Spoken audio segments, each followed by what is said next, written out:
இன்றைக்கி எங்கள் வீட்டில் மதியம் லஞ்சுக்கு இறால் பிரியாணியும் இறால் 65 தான் ரெடி பண்ணினேன். இறால் பிரியாணிக்கு ஃபஸ்ட்டு எண்ணெய் ஊற்றி பட்டை, கிராம்பு, ஏலக்காய், ஸ்டார் பூ, பச்சை மிளகா, உள்ளி, உப்பு இவ்வளோத்தையும் போட்டு நல்லா வதக்கி எடுத்துக்கிட்டேன். உள்ளி எவ்வளோத்துக்கு வதங்குவோ அந்தளவுக்கு நமக்கு பிரியாணி நல்லாவே டேஸ்ட்டாக இருக்கும். உள்ளி வந்து நல்லா கோல்டன் ப்ரௌன் கலருக்கு வர்றது வரைக்கும் உள்ளியை நல்லா நான் வதக்கி எடுத்துக்கிட்டேன்.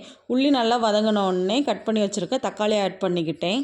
தக்காளியை நான் இந்த ஸ்டேஜில் ஆட் பண்ணிக்கிடுவேன். அப்போ தான் தக்காளி நல்லா வதங்கி வரும். தக்காளி நல்லா வதங்கினோடனே இஞ்சி பூண்டு பேஸ்ட்டு போட்டு நல்லா வதக்கி எடுத்துக்கிட்டேன். இஞ்சி பூண்டு பேஸ்ட்டு பச்சை வாசம் போனோடனே புதினா, கொத்தமல்லி இதையும் போட்டு நல்லா வதக்கி எடுத்தாச்சு. இனி மசாலாவுக்கு வத்தல் தூள், மல்லித்தூள், மஞ்சள் தூள், பிரியாணி மசாலா, பெருஞ்சீரகம் பொடி இவ்வளோத்தையும் போட்டு நல்லா மிக்ஸ் பண்ணிக்கிட்டு இப்போ இதில் நான் கழுவி வச்சுருக்க இறாலை ஆட் பண்ணிக்கிட்டேன். இறாலுக்குள்ளே மசாலா பிடிக்கிறதுக்காண்டி ஒரு 2 நிமிஷம் நான் இறாலை நல்லா வேக வச்சு எடுத்துக்கிட்டேன். இதே மாதிரி வந்தோடனே இதில் இப்போ நான் வந்து தண்ணி ஆட் பண்ணிக்கிட்டேன். நான் இன்றைக்கி வந்து 2 கப்பு பாஸ்மதி ரைஸ் எடுத்திருக்கேன். அதுக்கு வந்து நான் 3 கப்பு தண்ணி ஆட் பண்ணிக்கிட்டேன். தண்ணி வந்து கொதித்த உடனே இதில் கழுவி வச்சுருக்க பாஸ்மதி ரைஸை நான் ஆட் பண்ணிக்கிட்டேன்.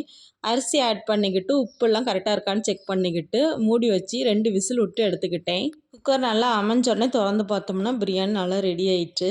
இனி இதை வந்து நான் வேறு ஒரு பாத்திரத்துக்கு மாற்றிக்கிட்டு 2 ஸ்பூன் மேலே நெய்யை போட்டு இன்னொரு 10 நிமிஷம் மூடி வச்சு திறந்து பார்த்தோம்னா பிரியாணி ரெடி ஆயிட்டு. அவ்வளோதான், இறால் பிரியாணி ரெடி ஆகிட்டு இனி சாப்பாடு போட்டு சாப்பிட வேண்டியது தான். இன்றைக்கி எங்கள் வீட்டில் மதியானம் லஞ்சுக்கு இறால் பிரியாணி, இறால் 65, தயிர் கூட்டு இவ்வளோ தான் எங்கள் வீட்டில் இன்றைக்கி மத்தியானம் ஸ்பெஷல். இதை நீங்களும் ட்ரை பண்ணி பார்த்துட்டு எப்படி இருந்துச்சுன்னு கமெண்டில் சொல்லுங்கள். பாய்.